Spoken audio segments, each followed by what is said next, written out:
ఓం గం గణపతే నమః శ్రీమాత్రే నమః శ్రీ వారాహిదేవ్యే నమో నమః. Welcome to our YouTube channel Chaganti party talks. శుక్లాం వరదరం విష్ణుం శశివర్ణం చతుర్భుజం ప్రసన్నవదనం ధ్యాయేత్ సర్వ విఘ్నోపశాంతయే. అగజానన పద్మార్కం గజానన మహర్నిశం అనేకదంతం భక్తానాం ఏకదంతముపాస్మహే. వ్యాసం వసిష్ఠనప్తారం శక్తే పౌత్రం కల్మషం పరాశరాత్మజం వందే సుఖతాతం తపోనిధిం. వ్యాసాయ విష్ణురూపాయ వ్యాసరూపాయ విష్ణవే నమో వై బ్రహ్మనిదయే వాసిష్ఠాయ నమో నమః. మాఘపురాణం 20వ అధ్యాయం 20వ రోజు పారాయణము. శివబ్రహ్మల వివాదము. గృత్సమద మహర్షి మరలా ఇట్లు పలికను: శ్రీ మహావిష్ణువు తత్వమును మహత్యమును వివరించు మరి ఒక వివాదమును వినుము. బ్రహ్మ రజోగుణ ప్రధానుడు, శివుడు తమోగుణ ప్రధానుడు కదా. వారిద్దరు ఒకప్పుడు ఎవరికి వారు తానే ప్రధానుడినని అనుకునిరి.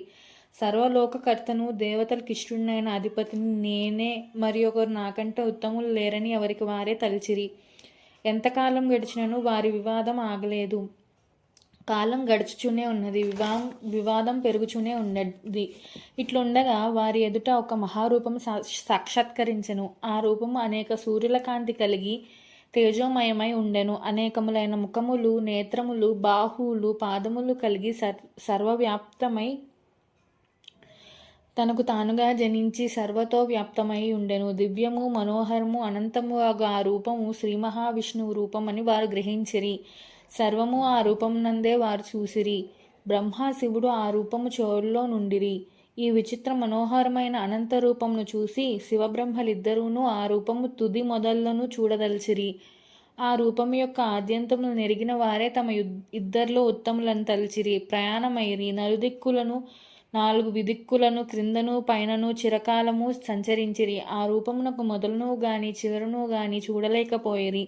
తామిద్దరము దానిని కనుగొనటకు అశక్తులమని గమనించిరి. అప్పుడు ఆ రూపము ఇట్లు తలచిరి: ఈ పురుషుడే జగత్కర్త, సృష్టి స్థితి లయాత్మకమైన కాలస్వరూపుడు, గుణాధికుడు, గురువు, రక్షించువాడు, సర్వేశ్వరుడు, స్వయం ప్రకాశుడు, సర్వ ప్రాణులందు నివసించువాడు, సర్వ ప్రాణులను తన యందే నిలుపుకొనువాడు. మనము వీనికంటే అధికులము కాము, మన వలన నేమియూ జరగట్లేదు. ఇట్టి యథార్థ పరిజ్ఞానము కలిగి శ్రీ మహావిష్ణువుని ఇట్లు స్తుతించిరి.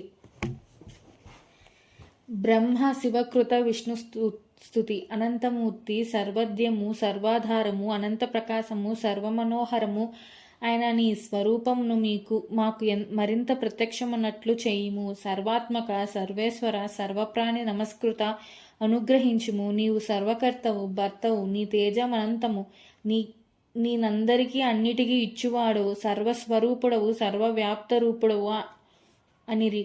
నమస్తే విశ్వాత్మక, విధీహర సురేంద్ర విబుధైః త్రయీ శాస్త్రాల పైర్ని గదితన వ్యాఘ్రాంబుజ యుగం. ఇట్లు శివుడు బ్రహ్మ చేసిన స్థుతిని విని శ్రీ మహావిష్ణువు ప్రసన్నుడై సహజమైన సౌమ్య స్వరూపంతో వారికిట్లనెను: బ్రహ్మేశ్వరులారా, మీరిద్దరును చిరకాలం వివాదపడుచుండుటచే మీ వివాదమును నిలుపుటకై నేను ఇట్టి విరాట్ రూపమును ప్రదర్శించితిని. మీరు నా విరాట్ రూపమును గమనింప నశక్తులై మానసిక వికారమును విడిచి ప్రశాంత బుద్ధులై నన్ను స్తుతించిరి. మీ వివాదమునకు కారణం నేనెరుగుదును. ఆ వివాదమును ఎవరూ పరిష్కరింపలేరు. సత్వ, రజస్తమో గుణములు ప్రకృతి వలన కలిగినవి. ఆ గుణములకు లోబడిన వారికి యథార్థము తెలియదు. సత్వగుణము నిర్మలము, స్వయం ప్రకాశము, అనామయము, సుఖసంగముచే దేహిని బంధించును. ఆత్మకు శమము, దమము, దయ, అహింస, క్షాంతి మున్నగు గుణములను కలిగించి పరలోక సుఖమును అందించును. పరమేశ్వరాశక్తిని కలిగించును. రజోగుణము రాగాత్మకమై ఆశాసక్తిచే ప్రబలమగును. జీవికి కర్మాసక్తిని కలిగించును, అనగా పరమాత్మ స్వరూప జ్ఞానమును కప్పి ఇహలోకమునకు చెందిన ప్రయోజనములు కలిగించు పనుల యందు ప్రవర్తింపజేయును. తమోగుణము అజ్ఞానముచే కలుగును. ఇది జ్ఞానమును పోగొట్టి మోహమును పెంచును. దీనిచే పరమాత్మ జ్ఞాన ప్రయత్నము వెనకబడును. దీనివల్ల ప్రమాదము కలుగును. ప్రమాదమనగా చేయవలసిన దాన్ని మరచుట, ఆలస్యము అనగా చేయవలసిన కార్యమును తెలిసినను శ్రద్ధ సరిగ్గా లేకపోవుటచే, శ్రద్ధాలోపముచే కార్యనిర్వహణ శక్తి లేకపోవుట జరుగును. నిద్ర అనగా అజ్ఞానముచే చేయవలసిన దాన్ని విడి నిద్రించుట. కావున ప్రమాదాలస్య నిద్రలు తమోగుణ జనితములు. జీవగుణ త్రయబద్ధుడు కాక పరమాత్మ చింతన చేసిన మంచిది. నేను దీనిని పొంది తిని, దీనిని పొందగలను, నేను చేయగలను, నాకెవరునూ సాటి. ఇట్టి బుద్ధి ఆలోచన రజస్తమో గుణముల ప్రభావము.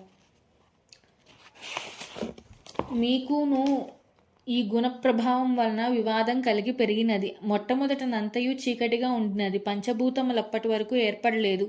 అప్పుడు నేను సృష్టి చేయుటకై మొదట బంగారపు ముద్దవలే ఉంటిని, తర్వాత నవయవము లేర్పడినవి. తర్వాత మన ముగ్గురము ఏర్పడితిమి. మనం ముగ్గురము సృష్టి స్థితి లయములకు కర్తలమైతిమి. బ్రహ్మ సృష్టికర్తగాను, నేను పోషకునిగాను, శివుడు లయకర్తగాను మనం ముగ్గురము అయితిమి. కావున ఒకే దాని నుండి వచ్చిన మనకు మొదట భేదము లేదు కదా అని బ్రహ్మకు శివునికి శ్రీ మహావిష్ణువు తత్వమును స్మృతికి తెచ్చెను. మరియు బ్రహ్మతో ఇట్లనెను, బ్రహ్మ, నీవు స్వతంత్రుడవు, నీ గ్రహానుగ్రహ సమర్థుడు, సర్వప్రాణులను సృష్టించిన వాడవు, దేవతలకు ప్రభువు, వేదములకు స్థానము, అన్ని యజ్ఞములకు అధిపతివి, సర్వలోకములకు సంపదనిచ్చువాడవు, స్వశక్తితోడనే పరమాత్మ యోగం నందిన వాడవు, సర్వరక్షకుడవు, నా నాభి కమలమందు బాలార్కుని వలె ప్రకాశించువాడవు. మనకు భేదము లేదు. ఏకత్వంలో నున్న నేను అనేకత్వం పొంది తిని, మనమిద్దరము ఒకటే, నీవును నా వలనే సమస్త దేవతలకు పూజనీయుడు అని బ్రహ్మ మనసులకు నచ్చినట్లుగా తత్వమును బోధించెను అని గృత్సమద మహర్షి జహ్నుమునికి విష్ణు సర్వవ్యాపకత్వమును వివరించెను. 20వ రోజు పారాయణం సంపూర్ణం. ఓం నమో నారాయణాయ. Please subscribe our channel. Thank you.